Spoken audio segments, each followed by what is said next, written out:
you can help yourself. Let me go down. I just realized from doing the last video. Oh goodness, if I walk through every testing to good, you can't hear me.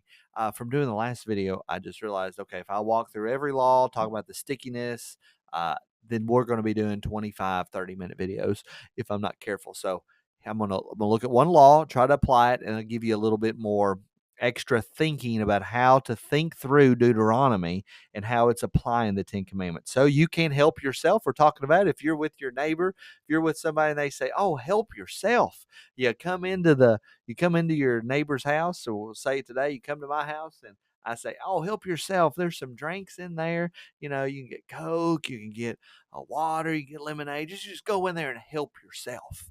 Now, that's one thing. If you go in there and you grab one for yourself and you drink, it'd be another thing if when I told you help yourself, you go in there and you're like, "Oh, well, I'll get me 5 or 6 cans of pop here, and I'll get me some lemonade here, and I'll get some cheese and some." You just load up, you go grocery shopping. No, that's not what we mean when we say you can help yourself. What we mean is that we want to be hospitable, take care of you, but yeah, you can't take my pantry home with you. So that's essentially what is happening here in this last commandment. We're told if you go into your neighbor's vineyard, you may eat your fill of grapes, as many as you wish, but you shall not put any in your bag. Yeah, you can go into the vineyard, grab a few grapes to eat for the road, for the trip, but you don't need to actually harvest it. Verse 25 says, if you go into your neighbor's standing grain, you can pluck some ears with your hand and get some of that grain and eat it, but you're not supposed to take a sickle and actually harvest the neighbor's standing grain. Help yourselves, because in a society, we want to be hospitable to one another and help each other with our needs for the hour and the time. But we don't want to abuse the hospitality of those around us and those that we live among and just say, well, I'm going to take it for myself.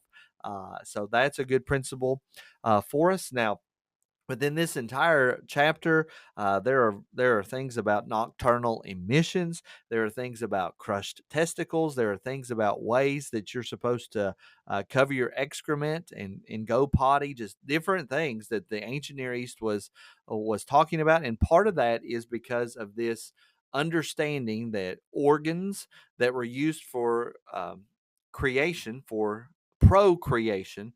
Uh, we got to make sure that we're using those, or that they are in a way that will bring life and bring healing. So whenever those organs go wrong or seed is spilled in the ancient Near Eastern mind, it becomes unclean because something that is supposed to give life does not. Or in the sense of where it's talking about excrement, if you're not properly disposing of it, then obviously, and we know what it's like, it gets yucky and nasty. So there was definitely a holy thought process about all of these issues that you see here in Deuteronomy chapter 23. I do want to remind you 3 ways to divide the law.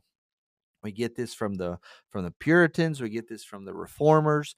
This is rich in our Protestant history to say that there is the moral law, there's the ceremonial law, there is the judicial law. The moral law being the 10 Commandments, and Jesus summarized the 10 Commandments by saying, you shall love the Lord your God with all your heart, soul, mind, and strength." And he said, "Love your neighbor as yourself." That was the moral law. And then in the Old Testament, we come across ceremonial laws, and we come across judicial laws, and this is what we've really been looking through is judicial laws. And in fact, in this chapter there are several ceremonial laws. When Christ came and he died, those final 2 laws were done away with. We do not have to obey the ceremonial laws. We do not have to obey the judicial laws. The judicial laws were particular commandments for ancient Israel in their covenant and relationship with God under the Old Testament, things that they had to do. Those things are done away with. The moral law, though, is standing for all time. These are things that we should be about. And so the best thing about the ceremonial, or the best thing about the judicial law and these things that we've been reading in Deuteronomy, we can understand how the ancient Israelites applied the 10 Commandments to their situation. And that might help us to apply the 10 Commandments to our own situation today. Pray that's been a blessing to you. Don't take all the grapes out of your neighbor's yard when they say help, help yourself. And I'll see you in the next video.